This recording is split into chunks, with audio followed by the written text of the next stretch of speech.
जिस बूटा। हेलो ਤੁਸੀਂ ਸ਼ਾਦੀਆਂ ਤੇ ਮਸਹਿਰੀਆਂ ਵਗੈਰਾ ਲਾਉਂਦੇ ਜੇ? जी मैं नहीं लाਉਂਦਾ। ਅੱਛਾ ਜੀ, ਫਿਰ ਨੰਬਰ ਕਿਸੇ ਨੇ ਗਲਤ ਦੇ ਦਿੱਤਾ ਹੋਣਾ। ਚਲੋ ਕੋਈ ਗੱਲ ਨਹੀਂ। ਆ ਬੇਟਾ ਗੈਟ ਆਊਟ ਹੋ ਜਾ। ਕੋਈ ਔਖਾ ਤਾਂ ਨਹੀਂ, ਤੁਸੀਂ ਲਾ ਦਿਓ ਮਸਹਿਰੀ, ਤੁਸੀਂ ਪੈਸੇ ਦੇ ਦਿਆਂਗੇ ਤੁਹਾਨੂੰ। ਵਿੱਚ ਵੀ ਮੈਂ ਹੀ ਬਾਉਂਗਾ ਫਿਰ। ਇਹ ਕੀ ਬਕਵਾਸ ਹੋਈ? ਸ਼ਰਮ ਕਰ ਯਾਰ ਬੂਟੇ, ਕਿਦਾਂ ਦੀ ਗੱਲ ਬਕਵਾਸ ਕਰਨ। ਬਸ ਮੈਂ ਇਸੇ ਸ਼ਰਤ ਤੇ ਲਾਉਣੀ ਹੈ ਬੇਟਾ, ਜੇ ਲਵਾਉਣੀ ਲਵਾਉਣੀ ਤੇ ਕਿਤੋਂ ਲਵਾ। ਅਜੀਬ ਆਦਮੀ ਯਾਰ ਤੂੰ ਵੀ। ਤੈਨੂੰ ਤਮੀਜ਼ ਹੀ ਨਹੀਂ ਗਈ ਯਾਰ ਗੱਲ ਕਰਨ ਦੀ, ਇਦਾਂ ਗੱਲ ਕਰੀਦੀ ਹੈ ਕਿਸੇ ਨਾਲ? चलो जी बूटा जी स्टैंड बाय। ओ ओ चल भाई स्टैंड बाय। ओए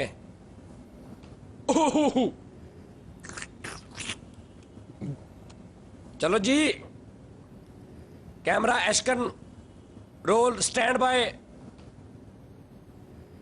की क्यों प्रोग्राम ढलती रात और चढ़ता सवेरा।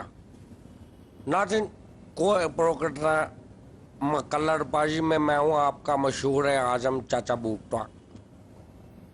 चाचा बूटा नाज़रीन, नाम मेरा चाय सलीम शेख था, लेकिन मेरा करैक्टर बना दिया गया चाचा बूटा कहते हैं। इस नाम से पुकारो, यही नाम है मेरा, क्यों मुझको देखते ही दिल खो जाता है तुम्हारा। खुश होते हैं लोग।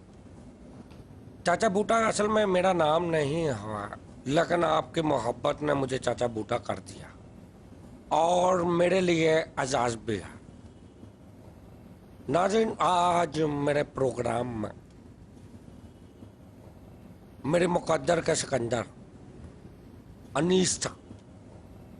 पूला तालफ तलाओ पूला। अनीस उर्फ ठटा। हाँ जी पूला तालफ। अनीस उर्फ ठटा मौजूद है, बहुत ही काबिल है, और काबल से कई दफ़ा फड़ के ले आना इनको। काबल वाले तो कहते हैं कि ले जाओ इसको, लेकिन ये कहता है मैं काबल ही रहना है।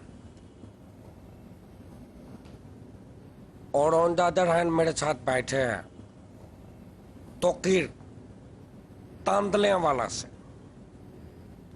तोकीर तांदलियां वाला से नाज़रीन, इनका एक समाल सा मसला है कि इनके मामू शदीद बीमार हो गए। कुछ देर बाद ये तशखीस मराज हुआ कि इनको हेपेटाइटिस बी है। नाज़रीन ये अपने घर के पास खारिश होने शुरू हो गई। उसके बाद ये डॉक्टर के पास गए, इन्होंने कहा कि ये इनको 2 माह इलाज होगा, 2.5 लाख रुपया खर्चा होगा, और उसके बाद ये बिल्कुल तंदुरुस्त हो गए जो है। इन्होंने अपने मामू का गुर्दा बेच के उन्हीं के इलाज के लिए 2.5 लाख डॉक्टर को दे दिया। 2 माह तक उस डॉक्टर तबीब का इलाज कराया, 2.5 लाख रुपया भी दिया। बाद इलाज हेपेटाइटिस इन्होंने उस माँ को कहा, डॉक्टर ने कहा घर ले जाए इनको, तुम्हारे मामू अब जो है वो बिल्कुल ठीक है, इनको अब किसी किस्म की हेपेटापा की बीमारी नहीं है। नारायण ये अपने मुंह को घर ले आए।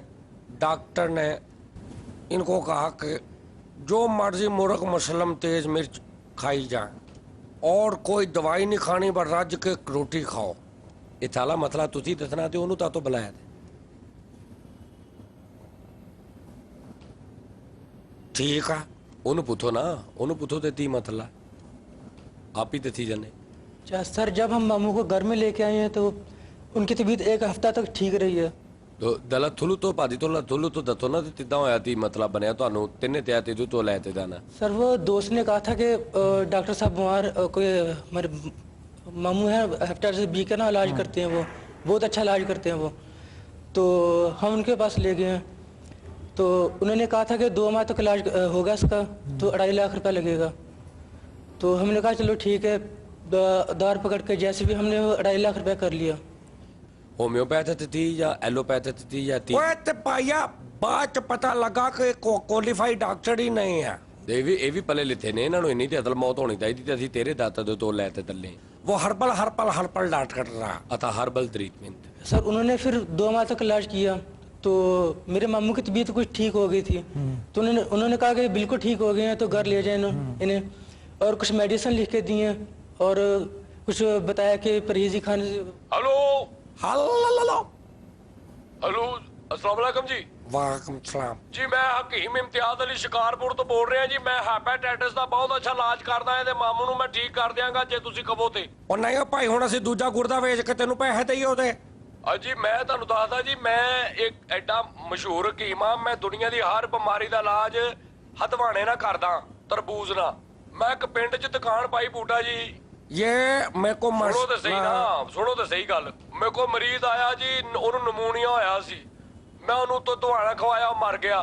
ਮੈਨੂੰ ਪਿੰਡ ਵਾਲਿਆਂ ਨੇ ਫੜ ਲਿਆ, ਕਹਿੰਦੇ ਵੀ ਬੰਦਾ ਤੂੰ ਮਾਰਿਆ। आपने नमूनिया का मरीज को दवाना खो ਯਾਰ ਮੈਨੂੰ ਇਲਾਜ ਹੀ ਸਿਰਫ ਦਵਾਣੇ ਨਾਲ ਕਰਨਾ ਹੁੰਦਾ ਹਰ ਉਹ ਸ਼ਾਇਦ। ਦਵਾਣਾ ਕੁਛ ਗੱਲਾਂ ਲਈ ਫਾਇਦੇਮੰਦ ਹੁੰਦਾ ਬਸ। ਅੱਛਾ ਜੀ, ਮੈਨੂੰ ਪਿੰਡ ਵਾਲਿਆਂ ਨੇ ਫੜ ਲਿਆ, ਗੱਲ ਪੂਰੀ ਮੈਂ ਵੀ ਸੁਣਾਉਣੀ ਹੈ। ਜੇ ਉਹਨਾਂ ਨੇ ਕਿਹਾ ਬੰਦਾ ਮਰਿਆ ਵਾ, ਧੁੱਪੇ ਦੁਪਹਿਰ ਲੱਗੀ। ਬੂਟਾ ਜੀ ਕਹਿੰਦੇ ਇਹਦੀ ਕਬਰ ਵੀ ਤੂੰ ਕੱਲਾ ਖੋਦ। ਤੂੰ ਵੀ ਖਤਵਾਲਾ। ਮੈਂ 6 ਘੰਟੇ 'ਚ ਕਬਰ ਖੋਦੀ, ਉਹ ਵੀ ਨਿੱਕੀ ਜੀ ਚਮਚੀ ਜੀ ਫੜਾਤੀ, ਮੈਂ ਉਹਦੇ ਨਾਲ ਖੋਦਦਾ ਰਿਹਾ। ਉਸ ਤੋਂ ਬਾਅਦ ਉਹਨਾਂ ਨੇ ਮੈਨੂੰ ਜੁੱਤੀਆਂ ਮਾਰ ਕੇ ਨਾ ਤੇ ਮੈਨੂੰ ਪਿੰਡੋਂ ਬਾਹਰ ਕੱਢਤਾ। ਅਗਲੇ ਪਿੰਡ ਇੱਕ ਹੋਰ ਜਾ ਕੇ ਮੈਂ ਫਿਰ ਦੁਕਾਨ ਪਾਈ। ਅੱਛਾ। ਉੱਥੇ ਜਨਾਬ ਮੈਂ ਜਾ ਕੇ ਦੁਕਾਨ ਪਾਈ, ਨਵਾਂ ਸੈਟਅਪ ਕੀਤਾ। ਇੱਕ ਮਰੀਜ਼ ਆਇਆ ਪੈਂਦੇ ਸੱਟੇ ਹੀ, ਮੈਨੂੰ ਕਹਿੰਦਾ ਜੀ ਮੈਨੂੰ ਆ ਬਿਮਾਰੀ। ਮੈਂ ਕਿਹਾ ਭਾਈ ਮੇਰੀ ਸੁਣ ਲੈ ਗੱਲ, ਦਵਾਣਾ ਮੈਂ ਤੈਨੂੰ ਦੱਸ ਦਿੰਦਾ ਖਾਣ ਨੂੰ, ਪਰ ਕਬਰ ਕੁਬਰ ਮੈਂ ਨਹੀਂ ਉਹ ਖੋਦਣੀ। ਸੁਣ ਲਾ, ਕਬਰ ਤੁਸੀਂ ਆਪੇ ਖੋਦਣੀ ਹੈ।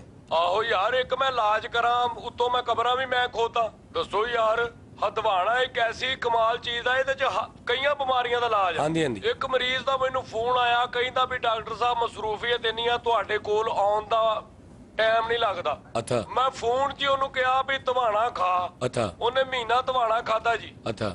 ਮੈਂ ਉਹਨੂੰ ਫੋਨ ਕੀਤਾ ਮਹੀਨੇ ਬਾਅਦ, ਮੈਂ ਕਿਹਾ ਸੁਣਾ ਬਾਈ ਹੁਣ ਤੇ ਆ ਜਾ। ਉਹ ਕਹਿੰਦਾ ਵੀ ਹੁਣ ਮੈਂ ਠੀਕ ਆ, ਹੁਣ ਮੈਂ ਕੀ ਲੈਣ ਆਉਣਾ। ਹੈਲੋ। ਹਾਂਜੀ ਹਾਂਜੀ ਬੋਲੋ ਭਾਜੀ, ਤੁਹਾਡੀ ਗੱਲ ਸੁਣ ਲਿਆ। ਉਹ ਯਾਰ ਤੇਰਾ ਦਿਮਾਗ ਠੀਕ ਆ? ਮੈਨੂੰ ਤਾਂ ਨਹੀਂ ਸਮਝ ਆ ਰਹੀ ਦਵਾਣੇ ਦੇ ਨਾਲ ਕਿਹੜੇ ਇਲਾਜ ਹੁੰਦੇ ਆ। Hello hello. ਕਾਲ ਕੌਣ ਸਾ? ਮੈਂ ਮੁੰਡੇ ਦਾ ਖਾਲੂ ਬੋਲ ਰਿਹਾ ਬੂਟਾ ਜੀ। ਮੁੰਡੇ ਦਾ ਤੌਣ? ਖਾਲੂ। ਮੈਂ ਦੱਸਣਾ ਸੀ ਤੁਹਾਨੂੰ ਕਿ ਇਹਦਾ ਮਾਮਾ ਕਿੱਦਾਂ ਮਰਿਆ। ਮੈਂ ਕਰਦਾ ਜੀ ਤਵੀਜ਼ ਧਾਗਾ। ਮੈਂ ਇਹਨਾਂ ਨੂੰ ਬੜਾ ਕਿਹਾ ਕਿ ਪੁੱਤਰ ਇਹਨੂੰ ਕੋਈ ਹਵਾਈ ਕਸਰ ਆ, ਇਹਦਾ ਇਲਾਜ ਕਰਾ ਲਓ। ਇਹ ਹੈਪੇਟਾਈਟਸ ਹੂਪਾਟਾਈਟਸ ਕੁਛ ਨਹੀਂ, ਹਵਾਈ ਕਸਰ ਆ। ਇਹਨਾਂ ਨੇ ਨਹੀਂ ਮੰਨੀ। ਇਹਨਾਂ ਨੇ ਕਿਹਾ ਨਹੀਂ ਜੀ ਅਸੀਂ ਡਾਕਟਰ ਕੋਲ ਇਲਾਜ ਕਰਾਉਣਾ। ਉਹਦੇ ਕੋਲ ਗਏ ਨੇ। ਇਹਦੇ ਬਾਵਜੂਦ ਮੈਂ ਨਾ 2-4 ਚਿੱਲੇ ਕੱਟ ਕੇ ਇਹਦੇ ਮਾਮੇ ਨੂੰ ਦਮ ਕੀਤਾ। ਦੇਖੋ ਡਾਕਟਰ ਨੇ 2.5 ਲੱਖ ਲਿਆ। ਮੈਂ ਇਹਨਾਂ ਨੂੰ ਕਿਹਾ 35,000 ਰੁਪਇਆ ਦੇ ਦਿਓ ਸਿਰਫ। ਉਹ ਵੀ ਮੈਂ ਨਹੀਂ ਸੀ ਲੈਣੇ, ਮੈਂ ਅੱਗੋਂ ਚੀਜ਼ਾਂ ਨੂੰ ਕੁਛ ਨਿਜ਼ਾਮ ਤੀਦਾ ਵੀ ਨੇ ਤੁਹਾਡੇ ਤੋਲ? ਹਾਂਜੀ ਚੀਜ਼ਾਂ ਹੁੰਦੀਆਂ ਨੇ ਜਨਾਬ ਸਾਡੇ ਕੋਲ। ਤੇਰੀਆਂ ਤੀਦਾ ਹੁੰਦੀਆਂ ਨੇ?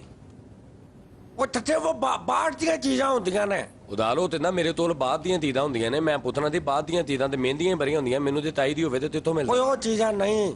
ਭਾਜੀ ਬਾਅਦ ਦੀਆਂ ਤੀਦਾਂ ਤੈ ਲਿਆ ਨਾ, ਤੇ ਬਾਅਦ ਦੀਆਂ ਤੀਦਾਂ ਉਹੀ ਮੈਂ ਤੈ ਲਿਆ। ਉਹ ਭਾਈ ਜੀ ਉਹ ਚੀਜ਼ਾਂ ਨਹੀਂ ਬਾਹਰ ਦੀਆਂ। ਉਹ ਤੇਰੀ ਬਾਹਰਲੀਆਂ ਚੀਜ਼ਾਂ ਜੀ ਨਾ ਬੂਟਿਆ ਗਾਲ ਨਾ ਕੱਢੀ ਮੇਰੀਆਂ ਬਾਹਰ ਦੀਆਂ ਚੀਜ਼ਾਂ। ਉਹਨੂੰ ਕਹ ਜਾ ਓਏ ਹਲੋ। ਮੈਂ ਤੇਰੇ ਪਿੱਛੇ ਪਵਾ ਦੇਣੀਆਂ ਈ। ਉਹ ਬੂਟੇ ਦੇ ਪਿੱਛੇ ਅੱਧਾ ਹੀ ਬਹੁਤ ਤੀਦਾਂ ਨੇ। ਨਹੀਂ ਸਹੀ ਗੱਲ ਆ। ਮੈਂ ਇੰਨਾ ਕੁ ਇਲਮ ਰੱਖਦਾ ਇਸ ਪ੍ਰੋਗਰਾਮ ਦੀ ਵਜ੍ਹਾ ਤੋਂ, ਇਹਦੇ ਫੇਮਸ ਹੋਣ ਦੀ ਵਜ੍ਹਾ ਤੋਂ ਕਾਫੀ ਬਾਹਰਲੀਆਂ ਚੀਜ਼ਾਂ ਇਹਦੇ ਕੋਲ ਆਈਆਂ ਨੇ, ਔਰ ਬਹੁਤ ਸਾਰੀਆਂ ਚੀਜ਼ਾਂ ਇਹਦੇ ਕੋਲ ਪਹੁੰਚੀਆਂ ਵੀ ਨੇ। ਤੇਰੀਆਂ ਤੀਦਾਂ? ਬਹੁਤ ਚੀਜ਼ਾਂ ਨੇ। ਮੈਂ ਆਪਣੀਆਂ ਚੀਜ਼ਾਂ ਕਈ ਵਾਰੀ ਮੈਂ ਆਪਣੀਆਂ 2 ਚੜੇਲਾਂ ਨੂੰ ਕਿਹਾ, ਮੈਂ ਕਿਹਾ ਜਾਓ ਬੂਟੇ ਨੂੰ ਚਿੰਬੜ ਜਾਓ ਜਾ ਕੇ।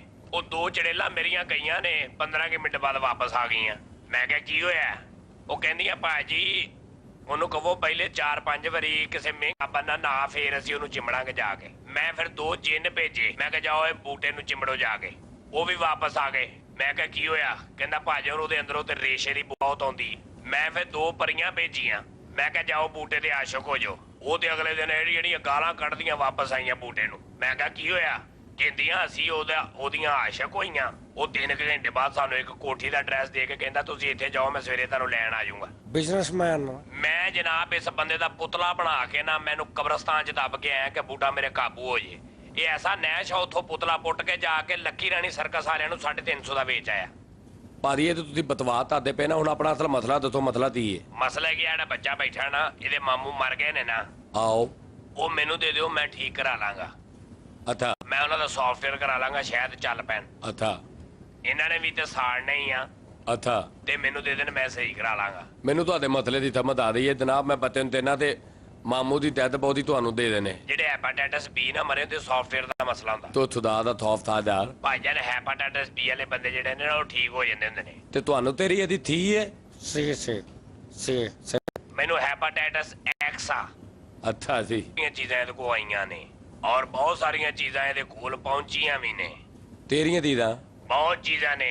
ਮੈਂ ਆਪਣੀਆਂ ਚੀਜ਼ਾਂ ਕਈ ਵਾਰੀ ਮੈਂ ਆਪਣੀਆਂ ਦੋ ਚੜੇਲਾਂ ਨੂੰ ਕਿਹਾ, ਮੈਂ ਕਿਹਾ ਜਾਓ ਬੂਟੇ ਨੂੰ ਚਿੰਬੜ ਜਾਓ ਜਾ ਕੇ। ਉਹ ਦੋ ਚੜੇਲਾਂ ਮੇਰੀਆਂ ਗਈਆਂ ਨੇ 15 ਕੁ ਮਿੰਟ ਬਾਅਦ ਵਾਪਸ ਆ ਗਈਆਂ। ਮੈਂ ਕਿਹਾ ਕੀ ਹੋਇਆ?